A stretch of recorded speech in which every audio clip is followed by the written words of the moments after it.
Hi, guys. Thanks for joining us on the Activate and Illuminate podcast with Mel. I'm your host, Mel.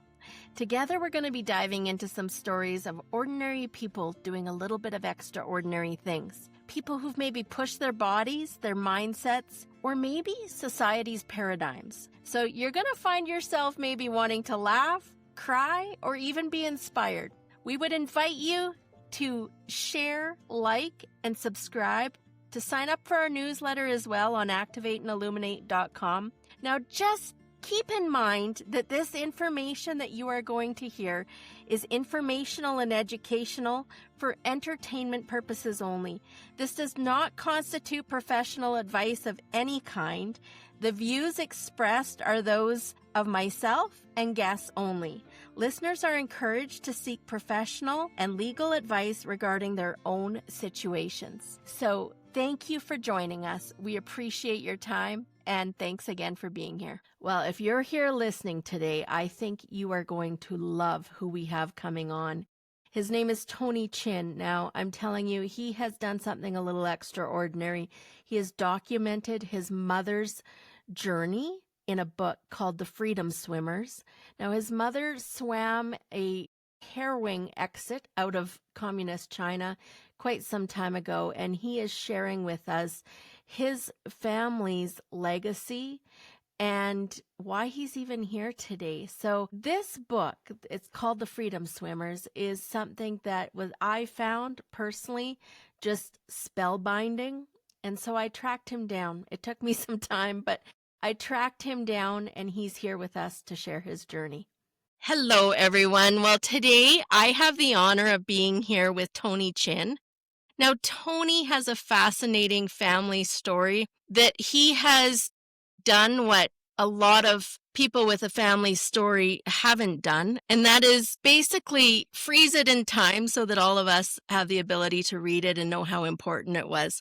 So he is the author of a book called The Freedom Swimmers, and his family story is just so relevant, I think, today. So I'm going to let him talk about it and go into it. Welcome, Tony. Yeah, tell us a little bit about your family story, and we'll go from there. Well, first thing, thank you for having me. Actually, haven't done a podcast in a little bit, so it's nice to be back here on podcast here. Yeah, my name is Tony Chin. I'm a 20-year member of the Police Service, and I wrote a book about my mother and how she escaped communist China, and she had to swim across a part of the ocean to get to a safe place, actually. So yeah, how did the book come about? I always learned about the story, and people hear about stories like that all the time from their parents about harrowing things to get out of the countries that they were. And I felt that it was very important for me and also for my daughters that they hear from the mouth what the actual events that occurred when my mother actually did leave China, instead of coming from me, which I probably weren't be able to give the proper story that I could have. So I decided to pretty much do an essay, I guess, at the very beginning about my mother and continue on with that. And as the story kept on going and as the months kept on going and the interviews were going, I felt like, holy mackerel, there's a lot more to the story than what I initially knew. So I endeavored to kind of make a story about it because I thought it'd be actually a really good story. And the essay and the story was only supposed to be kept within the family, so my daughters would know what the story would be. So I decided to do that. And once the story was completed, I had it sent out to a few people to review. And when they read it, they kind of came back to me and said, you know what, you should give this to other people to read, like send this out to other people so they can read this, because it's really relevant to the time. And it's really important that they know about not just the history, but also about my family and what has gone on in this world. So it was really hard for me to say yes to that, but I finally did say yes. And so that went through another 4-year ordeal of everything else I had to go through, and I finally got it published. And I was, like I said, I am definitely been I can't even put into words, like, astonished what the response I've got from the book itself. I've had emails from all over the world giving me all kind words, and not just also from you, Melanie, who just read the book here or read the book. and enjoyed it, and how much they just stated that they, loved it and they love the story about it. And that's the best thing I could do and give respect and homage to my mother, I guess, and to my family. So I guess I'm okay with that. Yeah, that's pretty much about the gist of what's going on with the book itself. Well, I read this book and I'll be honest with you, I haven't necessarily, it takes a lot. A lot of the reading that I do isn't necessarily novels. And it's been a long time since I had read a novel that, even though it's nonfiction, it's been a long time since I got engrossed in one that I like essentially read in like a day. Yes. Like I was like so taken with this story. You just had to know what happened. And it's interesting when you say that, she swam across communist China. I'm just going to read like a part of this prologue here that got to me when I was looking at this book again, because I actually didn't realize it the first time. And so she had basically swum across. Her body had broke down. Her small body couldn't take anymore. She thought she had died, but the sea roar was still in her ears, and the morning sun was on her skin for a moment before it was swallowed by the shadows now looming over her. The shadows made clicking noises as though speaking in some alien insect language. Her vision cleared. The shadows became men, young men, holding rifles. She was back where she had started. So she swam all the way across there and into the hands of the enemy. Yeah, that's practically what happened. She knew at that time that swim had to be done at a certain time because the tide would bring her back. And she obviously left too late on the first attempt. And she ended back in the almost exact same spot. It wasn't the exact same spot, but it was pretty darn close. So, and next thing you know, she had to go through the whole ordeal again sometime in the near future. Wow. Yeah. So how much time from when she first attempted till she actually made it? Well, the story breaks up into obviously two parts, and obviously the first attempt, and when she does go through it and gets caught, and she was in prison for a little bit, and obviously there was a whole bunch of actions that occurred during that time, but it wasn't like what you would think be like years down the road. It was months because she she obviously had the willpower to keep going, and she just felt that she can't quit after that. And so she pushed, like I said, she pushed on pretty hard. And you would think, like I said, it would be years and years of planning, but she was able to do it in a few months and get ready to go again. And I hate to ruin the ending of the book, but she does survive. So because I'm here, obviously. So Wow. yeah, like it's definitely a You're hard story there. So Explain the story coming from, where did she come from to where did she go? And then how long after was she able to come to Canada? well, the start of the book obviously starts when she was a lot younger and when she was a young kid. And as she grows up and when she becomes into the teenager years, like when she's becoming into the 18, 19 range, she starts to really wonder what's going on with the government. And she makes that really the hardship to decide to leave. And that's the part of the preparation which took over a few years to prepare and to finally complete it. And when she did complete it in itself, she really had to go through not just from where she lived, because where she lived was part of the southern part of China, which was only the central portion, which is in Guangzhou, which is a large city. And as the communist country was taking it over, she was moving into a small farm with her grandmother, and which was just outside of there. So to get to the ocean, to get to where she was actually part of the story, where she actually does swim into the ocean and into what's Macau now, is that she had to go through numerous cities and towns through bike or through walking and hiking through mountain ranges to get through and get to the ocean side where she was able to start to swim. The whole story in itself is not just about the swim, but also part the endeavor of having her friends help her in the hiking and into the mountain ranges, into these strange little towns that she was walking through during the middle of the night. And there was a whole bunch of little adventures that she had to go through to get to that part, which is probably the most exciting part. Was like you would think it would be the swimming, but throughout the whole endeavor was when I was doing the interviews with her was very exciting to me, just hearing what she had to go through, what she had to hide from, and what the soldiers were doing, or even other civilian, the townspeople were around that she had to kind of hide from too. So if the townspeople would have known, would they have turned her in? Very likely they would have. She was always worried about that because where she lived in itself had a specific what they call dialects, but they were really accents, really how we think about it, like out east a type of accent to how the West have. And the one crazy thing about apparently in China is that every little town had these had their own dialects. So she knew if she spoke out in any one of these small towns, they would have known that she probably didn't belong there.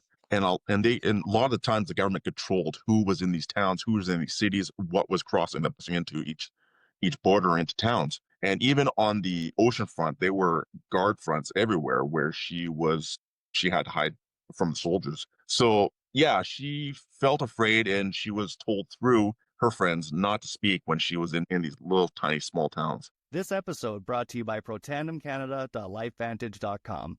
What if you could turn on your body to work like it was supposed to? What if you could have it remember how to handle toxins, stress, and the environment like it used to when you were young? What if it worked for your pets too? What if this is not about supplementing something that is missing, but activating something that has gone dormant? About actually turning on your body to make these things again. Learn how to activate your body now. Check us out, protandemcanada.lifevantage.com. So there's so many questions I have. So your mom now, does she share this story often, or do you know a lot of this story before you elicit it out of her? Like, is she open about it? She's more open about it than she was before, for sure. When I was a small kid, I remember always somewhat hearing the story from my mother because every single time I got in trouble, she would just tell me, I was like, you know what I had to do to get you to here, kind of thing. And she would kind of tell me in Cole's notes what happened. I kind of knew the story from when I was a young kid, but I didn't really know what actually happened. I had absolutely no clue. So again, when I grew up, I thought it was an interesting story, but and as I had kids myself, I felt like maybe, I should probably learn more about, the history or, what she had to go through. And after reading a lot of part of the histories of China itself, and during that time, which is actually very interesting, and marrying up a lot of the information of what my mother told me, it just comes to the point where it's engrossing, and as I do the interview, and that's how I started the whole thing is I did interviews with her, and I recorded all the interviews. And after about 100 hours of these interviews, I started really getting the full story of what was actually happening. And it wasn't just, like I said, it wasn't just a swim. There was a lot more involved than just that part. And that's where I thought, I'm like, okay, well, instead of just a small thing about a swimming portion, there's a whole bigger portion of the story to be told to the people. Yeah. As far as where we are now, do you see any parallels, or any, I guess, concerns, or with like, is your mom, would she have any concerns about anything that we are seeing in society now? Yeah, we do have this discussion quite a bit, actually, especially about political situations that are happening. It is kind of weird when I first started writing the book, which was approximately like 7, 8 years ago. Which I thought was an interesting story, but I didn't really think there was I mean, there's always parallels to the story that you're writing, but as the years have gone on and the years when the books were completed and obviously out in the market, you start seeing a real huge comparison or parallel to certain situations that are occurring now, especially in the political climate of both, US and Canada. And I do have this discussion with mom all the time, and how much she obviously came to a country to be free from tyranny of all these things. And then she looks back into some of the stuff and says, well, it's like, we don't want to go back there. So she looks at the news that's happening today, and it's like, well, it's like, how far down the road is it going to go until it is exactly where she was from before? I mean, we still have a long ways to go in that way. And I do believe that the Canadian people are obviously people that are free, but we do see a parallel of how far it can go down the road, which can be dangerous. My mom's went through it. She obviously doesn't want to go through it again. I never went through it. So I try to, I guess, listen to her, at least listen to my elders, I guess, and maybe take some tips from what she had to endure for me not to go through the same things that she did before. Yeah. I guess that would be any parent's dream, hey, is to have their kids not have to go through their own mistakes.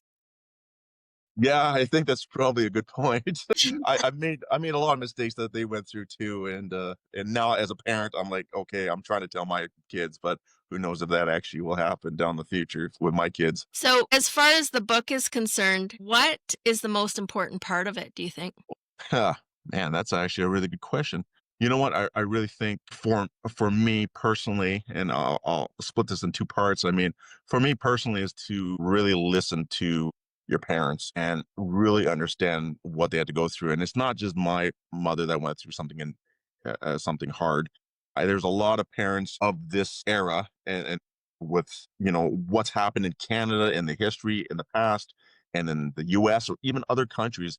I really do believe that you should listen to people and listen what they had to go through, because it's not all for nothing what they had to endure to deal with. And if we can just at least do that, we can at least try not to repeat history, I guess, in certain ways for me.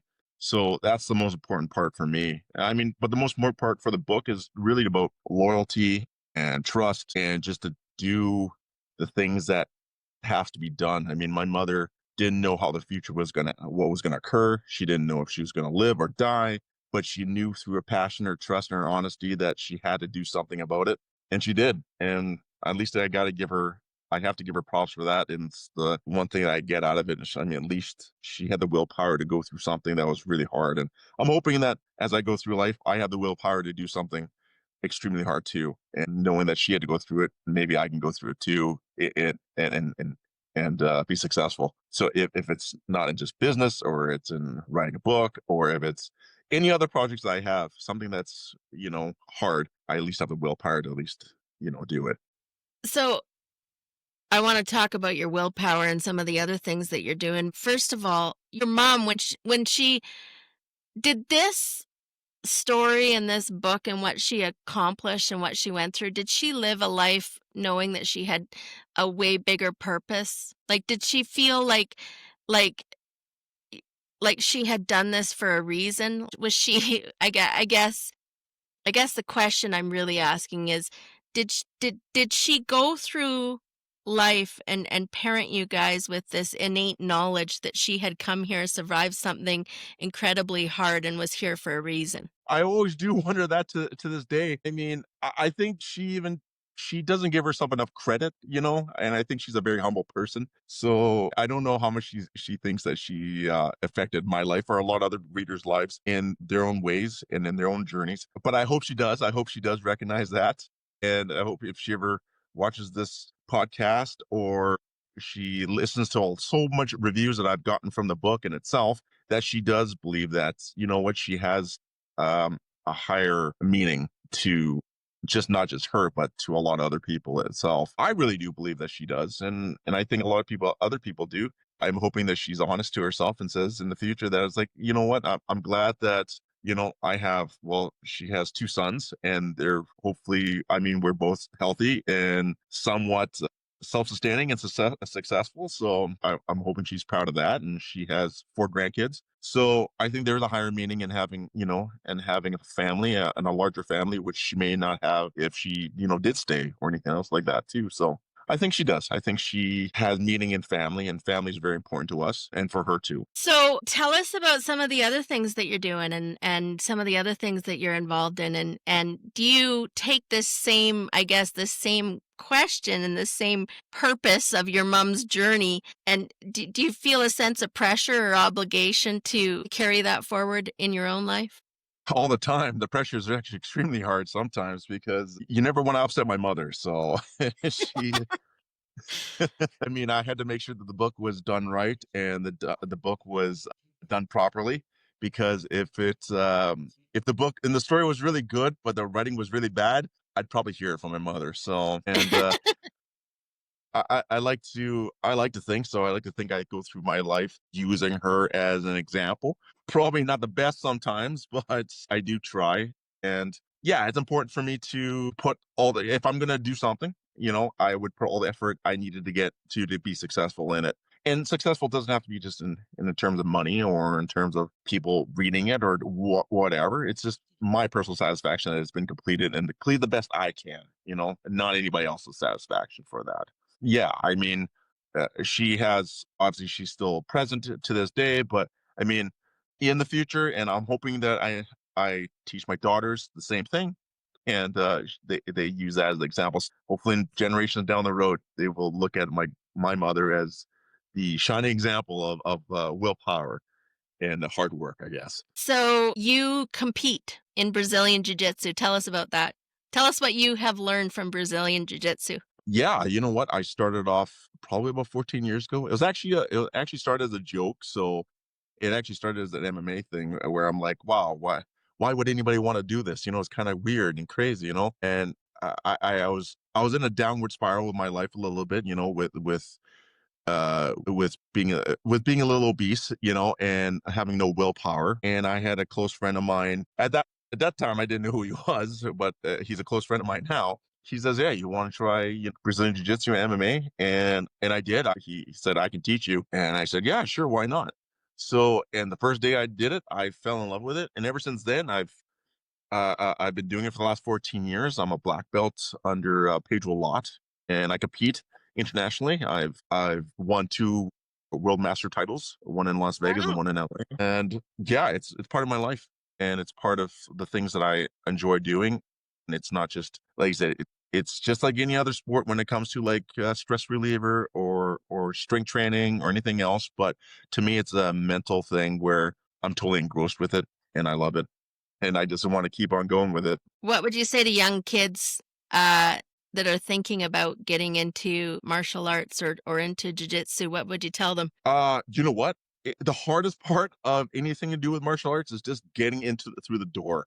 And as soon as you through your door, I don't think there's any other issues after that. Because if you do fall in love with it, you will fall in love with it and you'll always come back to it. It may not be for everybody. So you may do one thing and you're like, you know what? I don't know if it was that was that one thing. I would recommend you try something else. Because just like sports, there's basketball, there's hockey, there's golf, there's all these other different types of things, all different activities. You may not like basketball, but you may really like baseball. And that goes the same thing with martial arts. You may not like what I love, Brazilian Jiu-Jitsu, but maybe I'll love the like taekwondo or kung fu or karate or Brazilian jiu-jitsu or MMA. So there's a lot of different things that people may enjoy and like. So yeah, try something, and if you don't like it, try something else. If that's something you want to do, you just keep on trying until you find something that you do truly enjoy. What part of this story or this journey do you think led you to the EPS? Well, no, that's actually an interesting question, I guess. You know what? I actually just do enjoy helping people and try to protect people. So I think that's part of it. And especially for my mother, feels like I always felt like my mother was at least a authority figure to me in certain ways. She taught me lessons, and I feel like maybe police work was probably a lot similar to me that way. Something I can actually give back to the community and give back to people and try to help somebody and helping them in any which way possible. It might not be just the most common things that a police officer would do, but also like it's through support. And I always try to help people in that way.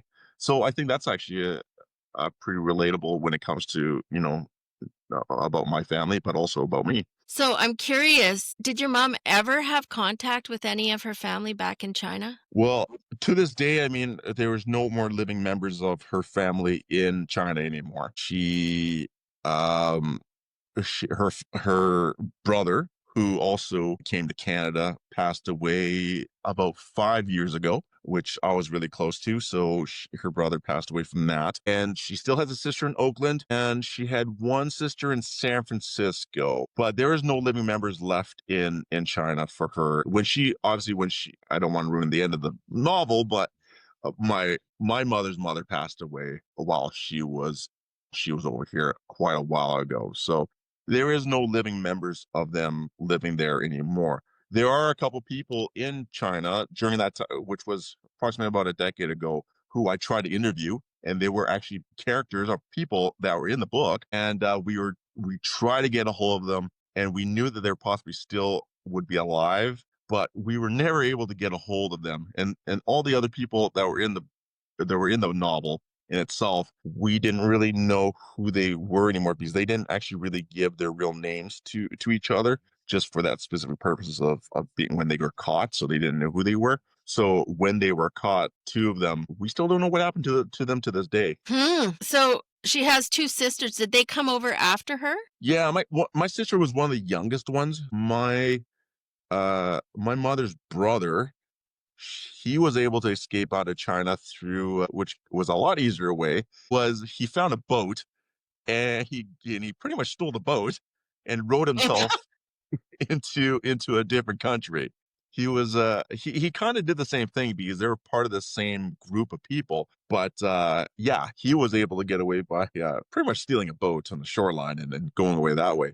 My sisters were quite a bit older than her. Were able to leave actually because they were a higher status in within the government kind of thing, and they were able to move on and get away and move on from there. Okay. So, as far as like, maybe just give us a grasp of what they were actually escaping from. Like, what did daily life look like? Yeah, yeah. You know what? It all started pretty innocently, where when the government took over and they wanted to combine everything. So at first she was saying, "Oh, it wasn't too bad." There was rice, there was meat, we would all have to, eat in the same room or commune, and we had all these things. But as that time was going on, the government made some drastic mistakes in their policies, and that's what led to what the Great Famine is, and what Mao Zedong calls the Great Leap Forward. So at that time, there were a lot of incidents occurred where they would misfarm a lot of the stuff that they had, and they made a lot, again, policy mistakes where a famine started to happen. And as the famine continued on, there would be less and less food, but the government was always forcing the workers to create more because at that time the government was trying really, really hard to show the Soviet government that they were better than them. So they were trying to overproduce and produce more harvest and produce more steel and produce all these different things, which never went back to the people, only just went to other countries or to the government itself. And as that time goes on, when she was starting to really get weary of what was happening, there were deaths everywhere. I mean, there were deaths from starvation, there's deaths from the soldiers. There's people trying to leave all the time. They're dying, which same journey that my mother took. There were plenty of people, which they ended up naming in the freedom swimmers, that they were on average like almost for every 10 people that tried to swim across parts of the ocean, only one would survive that. So there was a huge amount of deaths at that time. And some of the deaths and a lot of the things weren't even recorded. So they can't even tell you exactly how many people actually passed away during that time because none of these names were recorded. And they were saying, and some of these studies, a lot of them are saying that this was probably the second most deaths since World War II.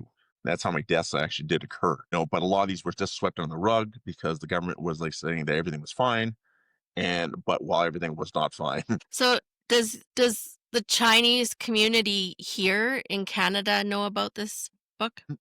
Yes, some of them probably do. Actually, I'm working on a documentary right now regarding not just the book by itself, but also other people that have left the country. And the one thing I did find was a lot of people were acknowledge of what occurs, but they're not willing to speak out about it because of what's happening with the world right now, and especially with the relationships between the Chinese and the Canadians. And they also have possibly still have family over there.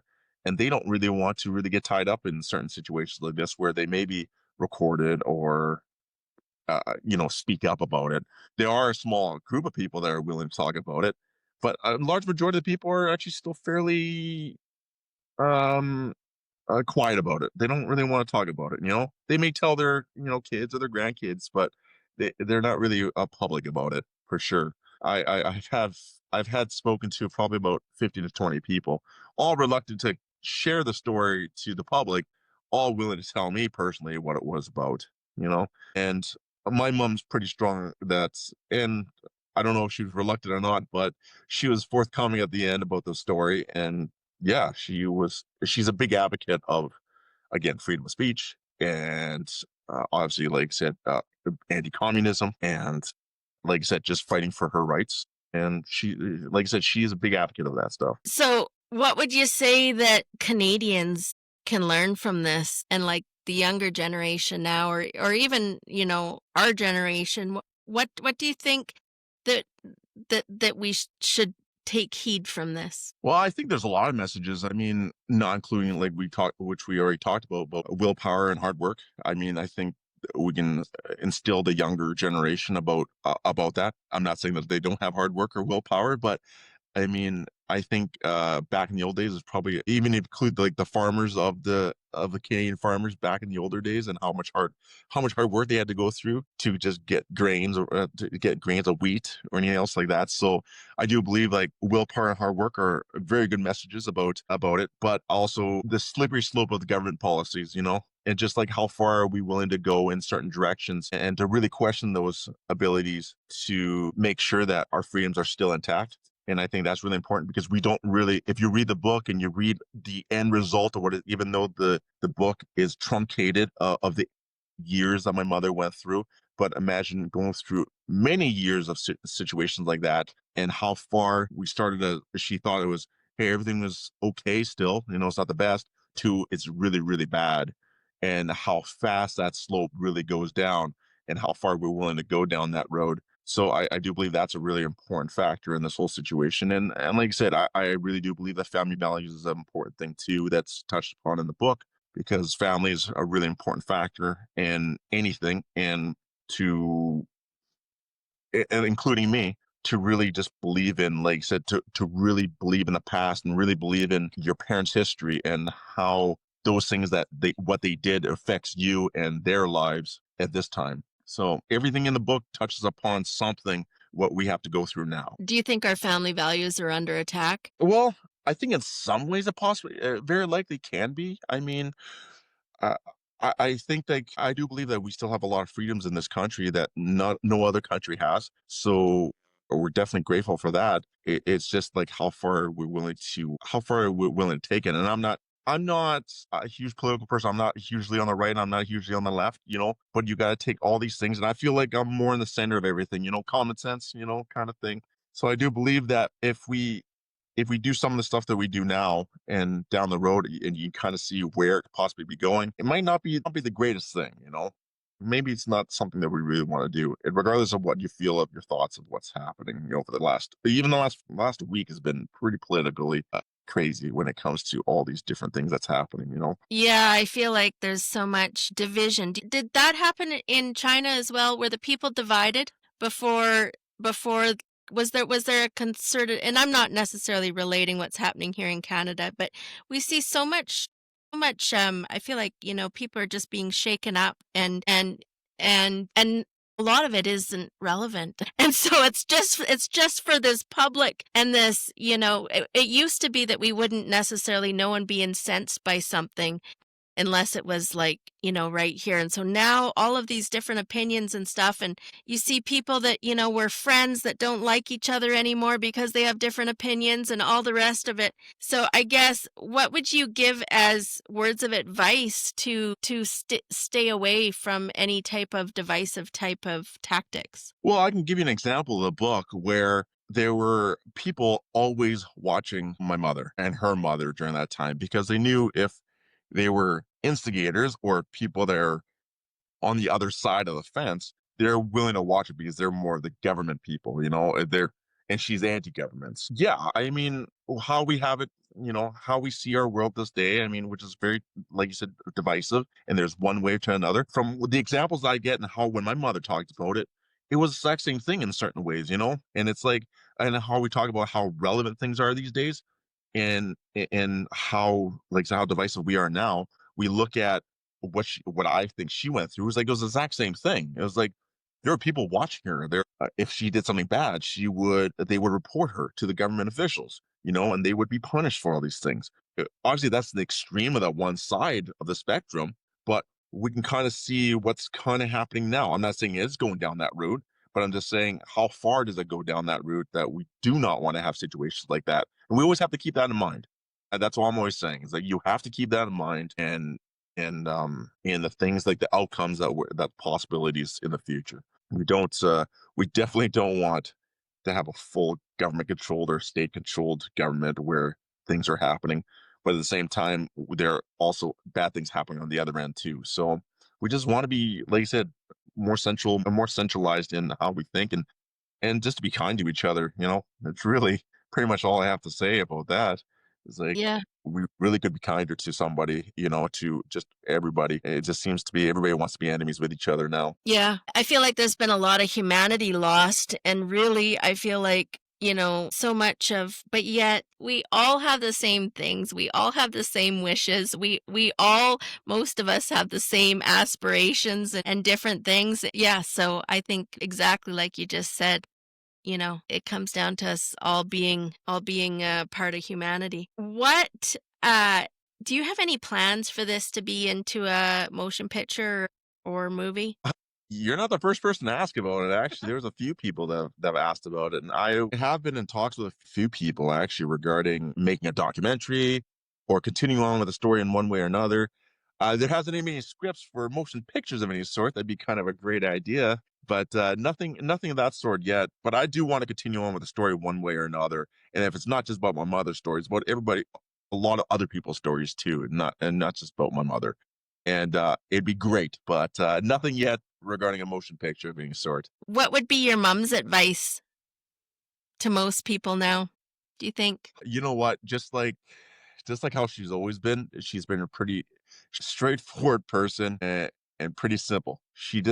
All she tells me all the time when I was a young kid to now is to work hard and to be kind and do something that you want to do. I mean, that's all she always emphasized. There was nothing else about anything else, like have a great family, do whatever you want to do because you live in a country that, it gives you the freedom to do it. So, yeah, I mean, she doesn't have any grand advice when it comes to like life or outcomes or whatever you want to do. All she says is work hard and make a life for yourself.